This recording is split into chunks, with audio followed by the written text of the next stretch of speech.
Hello students, welcome back to my channel. ఈరోజు individual, pair or group activities అనమాట. So ఇండివిజువల్గా చేసేటువంటి activities, pair అంటే ఇద్దరుగా చేసేటువంటి యాక్టివిటీస్, ఇంకా చాలామంది ఇద్దరు కంటే కూడా ఎక్కువ మంది ఉండి చేసేటువంటి యాక్టివిటీస్ అనమాట. కొన్ని పనులు అనమాట. Individual work, pair work and group work can all be effective. ఒక్కళ్ళే చేసిన పని అయినా బాగుంటుంది, ఇద్దరు కలిసి చేసిన పని అయినా బాగుంటుంది, ఇద్దరు కంటే ఎక్కువ మంది కలిసి చేసిన పని అయినా సరే బాగుంటుంది అనమాట. If used at the right times, ఎప్పుడైతే మనం సరి అయిన సమయంలో పని చేస్తామో, and if structured in an appropriate way, అది సరి అయిన విధానంలో ఆ పని చేయబడింది అని అనుకున్నట్లయితే, for teachers pair work and group work can be excellent tools to promote student interaction. ఇక్కడ మన ఉపాధ్యాయుల యొక్క కోణం గుండా మనం చూసినట్లయితే, ఇద్దరు టీచర్స్ కలిసి మాట్లాడుకుంటే గనక విద్యార్థుల గురించి, అది పిల్లల యొక్క ఇంటరాక్షన్ అనేటువంటిది పెరుగుతుంది అనమాట. Individual work on the other hand is easier. ఒక పిల్లాడి గురించి ఇద్దరు టీచర్లు మాట్లాడుకున్నారు అంటే, అక్కడ అందులో సరిగా లేడు, ఇందులో సరిగా లేడు అని మాట్లాడుకోవడం ద్వారా అతను ఏంటి, ఒక టీచర్ తెలిసింది ఇంకో టీచర్ తెలియదు కాబట్టి, సో ఆ ఒక్క వ్యక్తి ఒక పిల్లాడి గురించి ఒక మంచి విషయం అయితే తెలుసుకుంటారు, ఆ పిల్లాడు ఏంటి అనేది అర్థం అవుతుంది అనమాట. సో అది చాలా ఉపయోగకరంగా ఉంటుంది.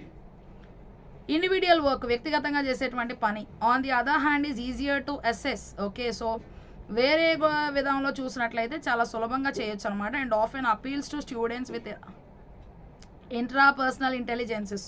ఇట్లా చేయడం ద్వారా ఏంటి అంటే, విద్యార్థులు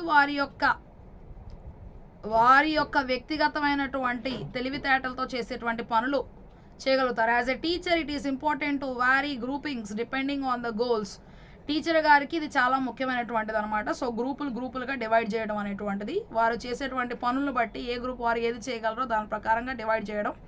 and context of the activity, ఆ యొక్క పరిస్థితిలో సందర్భంలో చేయాల్సిన పని. And it is important to know what supports to offer students for ఈ సిచ్యువేషన్. ఓకే, సో ఇంకా ఏంటి అంటే, ఇది ముఖ్యమైనటువంటిది అనమాట. పిల్లలు చాలా బాగా తెలుసుకోవాలి దేన్ని సపోర్ట్ చేయడం ద్వారా. ఓకే, సో స్టూడెంట్స్ ఏ సందర్భంలో ఏ విధంగా వారికి సపోర్ట్ని ఇచ్చి వారిని ముందుకు నడిపించాలి అనేటువంటిది. Type of student work. Okay, so student work అనేటువంటిది ఇండివిజువల్ అనమాట. దాని బెనిఫిట్స్ ఏంటి? Students work at their own pace. Okay, పిల్లలు ఏదైతే అనుకున్నారో వారి యొక్క కోణం నుండి వారు చేస్తారు. They are confident about what they know. వాళ్ళు ఏంటి అంటే చాలా ధైర్యంగా ఉంటారు వాళ్ళకి ఏదైతే తెలుసో దాన్ని బట్టి. And what they need to send more time on. ఇంకా ఏంటి అంటే, వారు దేని మీద ఎక్కువ యొక్క సమయాన్ని, ఇది స్పెండ్ అనమాట, దేని మీద ఎక్కువ సమయాన్ని వారు కేటాయించాలనేది వారిని బట్టి వారి గురించి బాగా తెలుస్తుంది. They can use their preferred learning styles and strategies. వారికి ఇష్టమైనటువంటి విధానంలో వారు చదువుకోవచ్చు అనమాట. వారికి ఇష్టమైన విధానంలో ఆ ప్రణాళికలో వారు చేయొచ్చు. Challenges. Students don't get the benefits of learning from. ఇతరుల దగ్గర నుండి నేర్చుకునేటువంటి అవకాశం వారికి చాలా తక్కువగా ఉంటుంది ఈ యొక్క ఇండివిజువల్ వర్క్లో. And working with their peers giving it. Okay, so తర్వాత వారి యొక్క మిగతా వారితో కలిసి చదవటం అనేటువంటిది ఉండదు. And getting it, final task assignments. Okay, so ఇవన్నీ కూడా చేస్తూ ఉంటారు. చివరిగా అసైన్మెంట్లో అక్కడ ఉన్నటువంటి పనులన్నీ కూడా చేస్తారు. When it is suitable, giving it.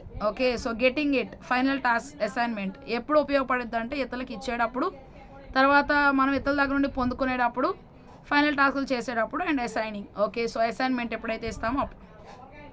Pair, students have the chance to work with. Okay, so అప్పుడు విద్యార్థులు కలిసి పని చేయొచ్చు అనమాట. And learn from the peers, వారితో పాటు ఉన్నటువంటి వారి ద్వారా నేర్చుకుంటారు. And struggling students can learn from more capable Pierce.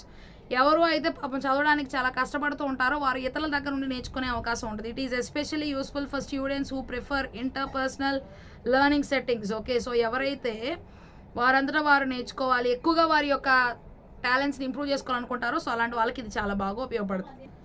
If students are not matched up well. Okay, so ఎప్పుడైతే స్టూడెంట్స్ సరిగా ఒకళ్ళు చెప్పింది ఇంకొకళ్ళు వినకపోతే అయ్యి, that is low students together. Okay, so బాగా చదవని వాళ్ళు కలిసి చదివినప్పుడు, హై స్టూడెంట్స్ టుగెదర్, బాగా చదివే వాళ్ళు కలిసినప్పుడు, a higher student with low student but they don't work well together.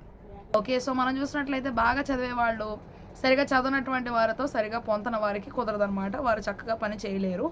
Pair work won't be useful. So అలాంటి సందర్భంలో బాగా చదవని వాళ్ళని తీసుకొచ్చి బాగా చదివే వాళ్ళతో కలిపినప్పుడు ఇలాంటి పెయిర్ వర్క్కి ఎలాంటి ఉపయోగం లేదనమాట. The ability of the students to work in this way needs to be taken in to consideration.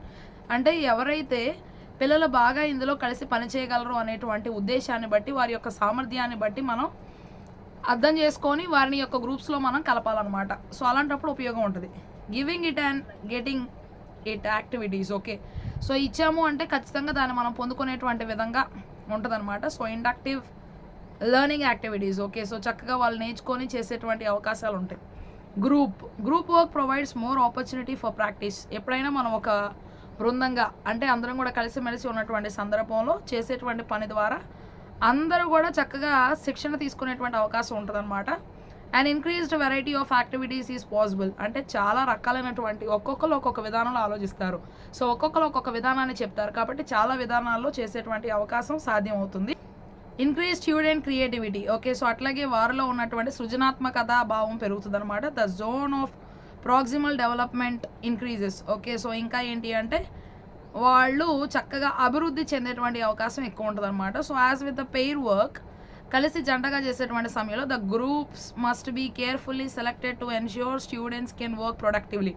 So ఎవరు కలిసిమెలిసి బాగా పనిచేస్తారు అనేటువంటి సందర్భంలో ఎవరు బాగా కలిసి పని చేయగలరో సో వాళ్ళని తీసుకొని ఆ విధంగా మనం గ్రూప్స్ చేసినప్పుడు పని జరుగుతుంది అనమాట. So not all students are able to work their full potential in this situation.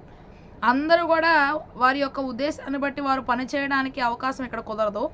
Assessment of student progress can be challenging. Okay, so అప్పుడు పిల్లల యొక్క జ్ఞానాన్ని మనం అంచనా వేయటం, అభివృద్ధిని మనం చేయటం అనేటువంటిది కొద్దిగా కష్టంతో కూడినటువంటి పని. Giving it and getting it activities. Okay, so వాళ్ళని చేయమంటాం, అట్లాగే దాన్ని మనం పొందుకోవడం అనమాట. సో వాళ్ళని చేయమని వాళ్ళకి చేతికి పని ఇవ్వడం, దాన్ని మరలా మనం పొందుకునేటువంటి పనులు అనమాట.